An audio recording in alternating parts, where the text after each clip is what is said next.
कि constitutional breakdown मुख्यमंत्री जी ने कर दिए हैं। कहीं कोई नियम नहीं, अब तक इस पर जांच बिठा करके एफआईआर दर्ज करके अरेस्ट करना चाहिए था। बताइए, एक इतना बड़ा जिम्मेवार पद पर रहने वाला व्यक्ति और अपने पुत्र के मोह में सारे नॉर्म्स को ध्वस्त कर रहा है। ऐसे ही जो है सुविधा भोगी नन क्रीमी लेयर सर्टिफिकेट बना करके और उसी संवर्ग में ओबीसी हो, अति पिछड़ा संवर्ग जो है, उसी संवर्ग में जो दबे कुचले उनको आगे नहीं बढ़ने दे रहे हैं। पटना एम्स का जो ईडी हैं, डायरेक्टर हैं अभी, जीके पाल, गोपाल कृष्ण पाल, इन्होंने अमानवीयता, क्रूरता का सारी हदें पार कर दिया है। फ्रॉडिज्म राजस्व अधिकारी जो दानापुर का है, इसको भी निलंबित होना चाहिए, इस पर एफआईआर दर्ज होना चाहिए। जियोलॉजी डिपार्टमेंट में असिस्टेंट प्रोफेसर में नौकरी करा लिया। बताइए ये क्या चरित्र है, क्या सरकार की है, क्या केंद्र सरकार की है, क्या बिहार सरकार की है। देखिए, पटना एम्स के डायरेक्टर के ऊपर तो उस तरीके से गाज गिरने की बातें हो रही है। बताया ये जा रहा है कि फर्जी नन क्रीमी लेयर बनाकर उन्होंने आरक्षण का लाभ लिया है। इसके साथ ही अब जाकर एम्स के डीन के ऊपर भी गाज गिर रही है और साथ ही और भी कई सारे ऐसे डॉक्टर्स हैं जिनके ऊपर गाज गिरने की बातें सामने निकल के आ रही है। हमारे साथ बात करने के लिए पटना हाईकोर्ट के जाने माने अधिवक्ता डॉक्टर कौशलेंद्र नारायण जुड़ेंगे। बात करेंगे कौशलेंद्र जी, जिस तरीके से बीते दिनों आपने तमाम जानकारी दी थी जीके पाल को देखते हुए, ऐसे में अब जाकर डीन की भी बातें सामने निकल के आ रही है। आगे भी कुछ ऐसे डॉक्टर्स हैं जिनके नाम सामने निकल के आ रहे हैं, जहां यह बताया जा रहा है कि फर्जी नन क्रीमी लेयर बनाकर इन्होंने आरक्षण का लाभ लिया है। ऐसे में क्या कुछ मुद्दा सामने निकल के आया है? धन्यवाद कि आप, यह विकराल मुद्दा है, मैं इस रूप में कहूँगा विकराल मुद्दा है, बहुत बड़ा संगीन और गंभीर मुद्दा है देश के लिए कि ऐसे ही जो है सुविधा भोगी नन क्रीमी लेयर सर्टिफिकेट बना करके और उसी संवर्ग में ओबीसी हो, अति पिछड़ा संवर्ग जो है, उसी संवर्ग में जो दबे कुचले उनको आगे नहीं बढ़ने दे रहे हैं।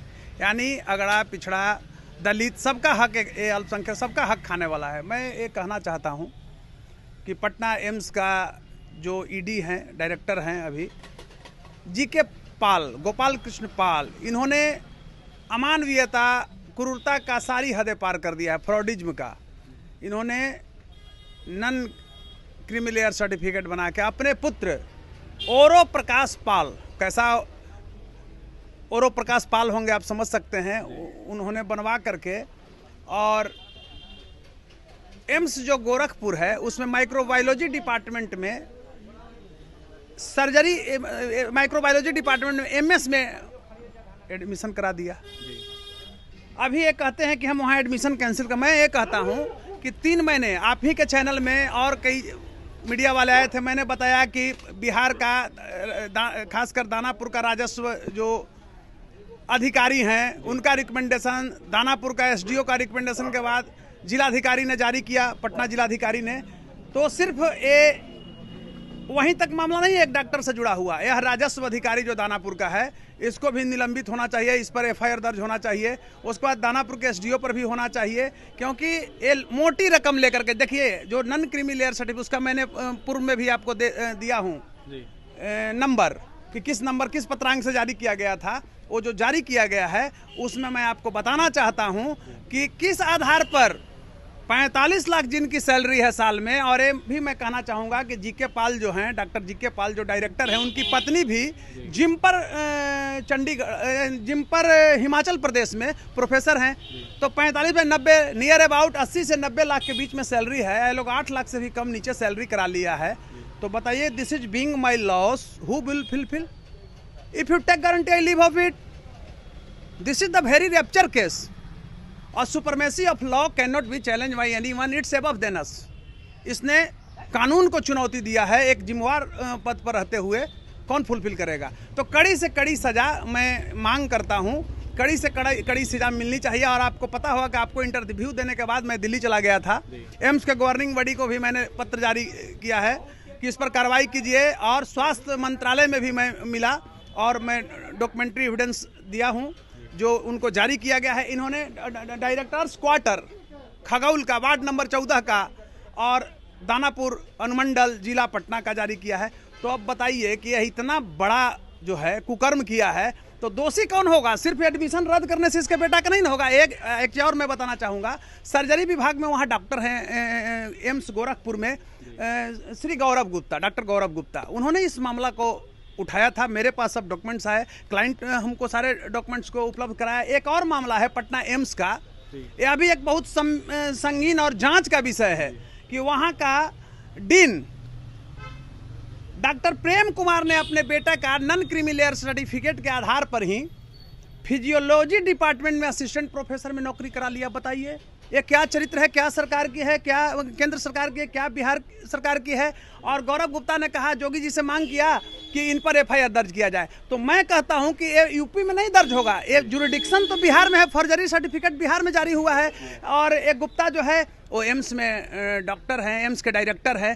तो इन पर एफआईआर दर्ज किया जाए, क्रिमिनल केस किया जाए, क्रिमिनल सेक्शन लगा करके, और इनकी तत्कालीन सिर्फ निलंबन नहीं, गिरफ्तारी हो, तब क्या होगा ना, एक सबक होगा। उन पर भी बहुत संगीन कई तरह के आरोप हैं और मेरे पास डॉक्यूमेंट्री एविडेंस आया है और आज पूरी एविडेंस को मैं एकत्रित कर रहा हूं। मैं दिल्ली से जस्ट आया हूं। आज माननीय न्यायालय में, उच्च न्यायालय में कई केस हमारे चढ़े हुए थे, तो उसमें हम थे बिजी, और रात में उस पर हम अध्ययन कर रहे हैं। और कल ऐसे भी मैं रीट करने जा रहा हूं, कल मैं रीट फाइल करूंगा। कुछ रीट करिएगा इस पर एफआईआर के लिए। वही नहीं है, आपको मैं बता रहा हूं, ये पीएमसीएच में भी ये खेला है। तो हम यही चाहते हैं कि दोषी हो, कोई भी हो, कितना हो भी बड़ा ओहदेदार हो, कानून के नज़रों में बराबर है। एक गरीब से लेके एक अमीर तक, एक शिक्षित से लेके अशिक्षित तक, उन पर कार्रवाई होना चाहिए, ताकि कल गलत से गलत काम करने की हिम्मत कोई नहीं जुटा पाए। और मैं धन्यवाद देना चाहता हूं आम जनमानस में, आपके जैसे जो भी लोग हैं, मीडिया वाले, चैनल्स हैं, आम जनमानस में मेरी बात को जो ले जा रहे हैं, इसके लिए मैं शुक्रिया भी अदा कर रहा हूं। क्योंकि बिहार में जो अभी वर्तमान परिदृश्य जो है, मैं एक चीज़ में ये बोला हूं कि कॉन्स्टिट्यूशनल ब्रेकडाउन मुख्यमंत्री जी ने कर दिए हैं। कहीं कोई नियम नहीं, अब तक इस पर जांच बैठा करके एफआईआर दर्ज करके अरेस्ट करना चाहिए था। बताइए, एक इतना बड़ा जिम्मेवार पद पर रहने वाला व्यक्ति और अपने पुत्र के मोह में सारे नॉर्म्स को ध्वस्त कर रहा है। 90 लाख रुपया पति पत्नी मिलकर के वार्षिक कमाने वाला, और नॉन क्रिमिनल का सर्टिफिकेट पटना के जिलाधिकारी के अंदर से जारी होता है, तो उसमें जो रेवेन्यू अफसर है दानापुर का, एसडीओ है, ये लोगों पर भी कार्रवाई होनी चाहिए, ताकि वो लोग को अगले बार गलत कार्य करने की हिम्मत न पड़े। देखिए, अधिकारियों पर भी कार्रवाई होनी चाहिए और साथ ही जो नॉन क्रीमी लेयर सर्टिफिकेट बनवाया गया है एम्स के डायरेक्टर के द्वारा, उनके ऊपर कार्रवाई के साथ साथ डीन के ऊपर कार्रवाई होनी चाहिए। इसके बाद और भी कई जगह पर कहीं ना कहीं इस तरीके के मामले सामने निकल के आ रहे हैं, जिसको उजागर करने की बातें कर रहे थे डॉक्टर कौशलेंद्र नारायण। ऐसे में पटना हाईकोर्ट के जाने माने अधिवक्ता डॉक्टर कौशलेंद्र नारायण ने क्या कुछ कहा है फर्जी नॉन क्रीमी लेयर सर्टिफिकेट बनाने के बाद आरक्षण को लेकर, आपने सुना है। और भी तमाम खबरों के लिए बने रहे हमारे साथ। देखने वाली बात यह होगी कोर्ट क्या कुछ फैसला लेता है, क्योंकि कौशलेंद्र नारायण कोर्ट में अब जाकर चुनौती देने जा रहे हैं। कैमरे सहयोगी विकास है, बहुत बहुत धन्यवाद।